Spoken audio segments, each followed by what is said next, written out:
जैसे जैसे समय हाथ से फिसल रहा है, वैसे वैसे इस बात का डर बढ़ता जा रहा है कि क्या हमारा कमांड क्यूरियोसिटी तक पहुंचेगा भी या नहीं। अगर हम अपना कमांड नहीं पहुंचा पाते तो समझिए गेम ओवर। हमें किसी भी तरह दूसरे कंप्यूटर के साथ स्वैप करना ही होगा। ये बहुत ही बड़ा कदम है। लोगों को ठंडे दिमाग से सोचना चाहिए। कमांड देने में घबराते रहे तो बात कैसे बनेगी? हम सब कुछ जल्दी में कर रहे थे, हमारे पास कुछ ही घंटे थे। अब सोचता हूँ तो याद आता है कि सब कितने वरीड थे। हमें पता था कि अगर हमने जल्दी ही कुछ नहीं किया तो फिर कुछ नहीं कर पाएंगे। तो हमने एक दूसरे की तरफ देखा और कहा हाँ ये करना ही ठीक होगा, क्योंकि अगर ऐसा नहीं किया तो हमारे हाथ से कंप्यूटर निकल जाएगा और कुछ घंटों बाद शायद क्यूरियोसिटी भी हाथ से निकल जाए। Go ahead, Ace. Okay, transmitter's on. फैसला हो गया था, कमांड्स भेज दिए गए। Hotel Delta Whiskey _00034 and waiting your go. Ace, flight, your go to command. Copy. And radiation's active. जब ऐसा करते हैं तो थोड़ी देर के लिए कम्युनिकेशन बंद हो जाता है और फिर हम उसके दोबारा चालू होने की उम्मीद करते हैं। हम यहाँ सेंटर में ध्यान देंगे और जब हमें मार्स से सिग्नल मिलेगा तो यहाँ पर थोड़ी सी मूवमेंट होगी, यहाँ पर स्क्रीन के बिल्कुल सेंटर में। तो हम यहाँ खड़े होकर स्क्रीन को देख रहे हैं और सिग्नल के आने का इंतजार कर रहे हैं। नॉर्मली कुछ सेकंड्स में ही सिग्नल आ जाता है।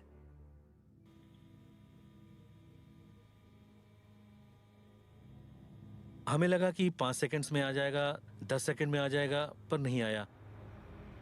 20 सेकंड्स में, शायद 1 मिनट में आ जाए, नहीं आया।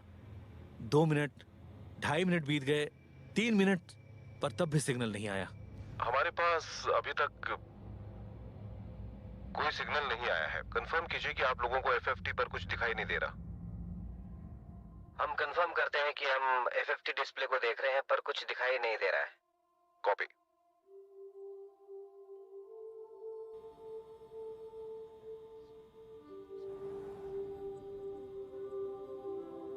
अगर कमांड नहीं पहुंचेगा तो हम फिर से कंट्रोल करने की उम्मीद नहीं कर सकते। हम 3 मिनट की लिमिट क्रॉस कर चुके हैं, सिग्नल अब तक नहीं मिला है। सब एक दूसरे की ओर देख रहे हैं, सब जबरदस्त टेंशन में हैं।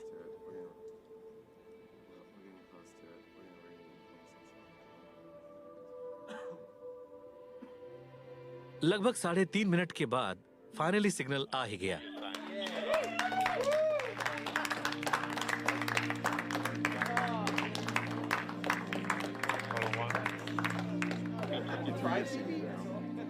जिस तरह के सिग्नल का इंतजार हम कर रहे थे वो हमें मिल गया।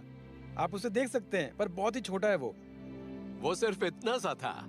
एक डैमेज्ड चिप ने सॉफ्टवेयर बग को ट्रिगर कर दिया था, जिससे मिशन तबाही के कगार पर पहुंच गया था। इस सॉफ्टवेयर बग का नाम बढ़िया है, सॉल 200 बग। याद रखना भी आसान है। जिस चीज के बारे में किसी ने सोचा भी नहीं था, जब अर्थ पे टेस्ट हुए तो किसी की पकड़ में नहीं आया, और फिर अचानक वो सामने आ गया, वो भी 200 सोल्स बाद। इस तरह के खतरे हमेशा आपको डराते रहते हैं। हमेशा लगता है कि कुछ है जिसके बारे में जांच करना रह गया, कोई अनजानी चीज जो कभी कभार बहुत घातक हो सकती है। खतरा टल चुका है, क्यूरियोसिटी फिर से काम में लग गया है। उसने एक सूखा हुआ लेक बेड खोजा है, जहां कभी वो सब था जो जीवन के लिए जरूरी होता है। क्यूरियोसिटी अब एक और भी बड़ी चीज की खोज कर रहा है, ऑर्गेनिक कार्बन, जो जीवन के बिल्डिंग ब्लॉक्स हैं। क्यूरियोसिटी की ड्रिल मशीन ने ऐसा कमाल दिखाया है जो मार्स पर पहले कभी नहीं देखा गया। उसने रेड रॉक के अंदर से ग्रे पाउडर निकाला है। अर्थ में से ग्रे मटेरियल अंडरग्राउंड से निकलता है और वो ऐसी जगह से मिलता है जिसमें ढेर सारे ऑर्गेनिक्स होते हैं। अगर मार्स में कहीं ऑर्गेनिक्स हैं तो मुझे यकीन है कि वो यही हैं। यहाँ साइंटिस्ट्स के लिए खजाना छुपा है।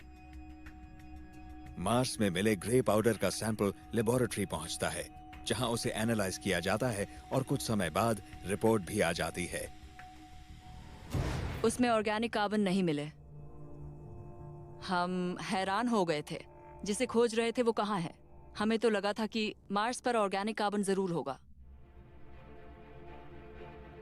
दूसरी चट्टान को ड्रिल किया जाता है। सैंपल में कुछ ऑर्गेनिक्स के होने का इशारा तो मिला है, पर क्या वो मार्शियन है या फिर अर्थ से आई हुई कंटामिनेशन? ये कहना मुश्किल है, क्योंकि एक्सप्लोसिव मार्शियन केमिकल ने फिर से सिग्नल को स्क्रैम्बल कर दिया है। लगता है ये केमिकल हर जगह मौजूद है। उस सैंपल में परक्लोरेट था, मैंने तो सोचा था कि परक्लोरेट सिर्फ मार्स के सरफेस पर होता है, ये तो अंडरग्राउंड में भी मौजूद है। और जहां परक्लोरेट होगा वहां ऑर्गेनिक्स नहीं होंगे। इसका मतलब है पूरी मेहनत बेकार।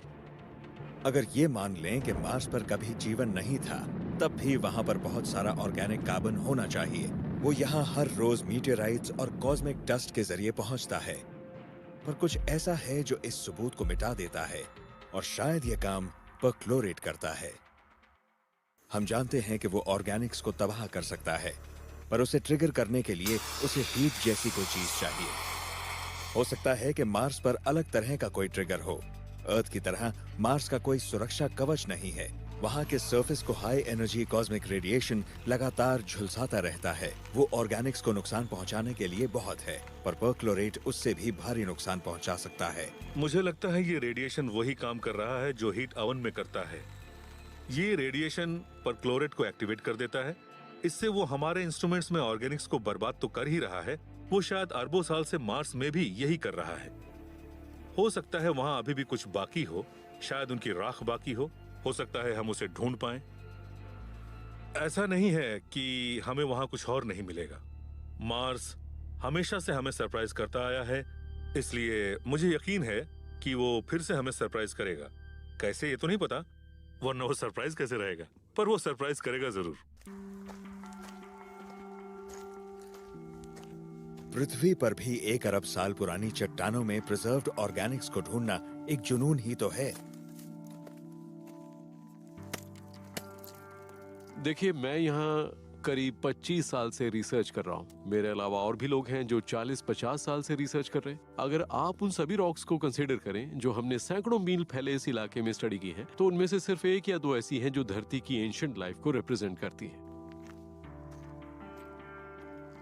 ऐसे बहुत से एविडेंस हैं कि हमारा प्लैनेट जीवन से भरा था, पर प्रॉब्लम यह है कि ज्यादातर एविडेंस प्रिजर्व नहीं हो पाते, क्योंकि जो चीज जीवन को मुमकिन बनाती है, यानी कि पानी, वही चीज एविडेंस को मिटा भी देती है।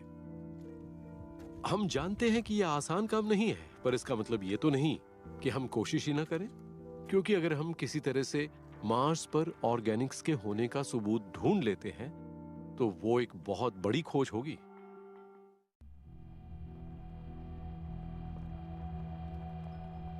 येलोनाइफ बे में क्यूरियोसिटी ने साबित कर दिया है कि कभी मार्स पर जीवन को पनपने का मौका मिला था। अब वो करीब 11 किलोमीटर दूर माउंट शार्प के फुटहिल्स की ओर बढ़ रहा है। वहां पर वो फिर से मार्शियन ऑर्गेनिक्स की खोज में जुट जाएगा। ऑर्बिट से देखने पर लगता है कि आगे की टेरेन बहुत ही स्मूथ है, पर हकीकत तो हमेशा जमीन पर ही मालूम होती है। ऐसे पॉइंटेड और शार्प रॉक्स मार्स पर पहले कभी नहीं देखे गए। ये रॉक्स क्यूरियोसिटी के पहियों को भारी नुकसान पहुंचा रहे हैं। किसी नई जगह को एक्सप्लोर करने में कुछ प्रॉब्लम्स तो आती ही हैं। आगे क्या होगा उसका पूरी तरह से किसी को पता नहीं होता। क्यूरियोसिटी को कौन कौन सी चीजें नुकसान पहुंचा सकती हैं, हम सबके बारे में कैसे जान सकते हैं। इसलिए हमें डर तो लगता है, पर प्राउड भी फील करते हैं, क्योंकि हम ये इसलिए नहीं कर रहे कि ये सेफ है, हम ये इसलिए कर रहे हैं क्योंकि ये बहुत अमेजिंग है। 175 plan, looking at the engineering keep out here. Mars पर अगली परेशानी कौन सी आएगी ये कोई नहीं बता सकता। मैंने कभी नहीं सोचा था कि इस मिशन में इतने सारे उतार चढ़ाव होंगे। ये किसी रोलर कोस्टर राइड से कम नहीं है। ये मजेदार है, बहुत एक्साइटिंग है, पर कई बार डिप्रेसिंग है और थकावट भरा भी हो जाता है। तो मुझे लगता है कि ये एक पैकेज डील की तरह है। लाइफ में ऐसा मौका एक बार ही आता है, मार्स को फर्स्ट हैंड देखने का और उससे जुड़े मिशन का हिस्सा बनने का। इससे बढ़िया क्या होगा? मार्स अपने राज इतनी आसानी से नहीं खोलता, पर आज हम जान गए हैं कि ये क्रेटर बीते युग में फ्रेश वाटर लेक था।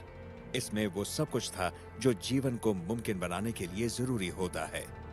प्लैनेटरी साइंटिस्ट के लिए ऑलरेडी ये एक कामयाब मिशन है, लेकिन आपका और मेरा सवाल ये था कि क्या मार्स कभी रहने लायक प्लैनेट था?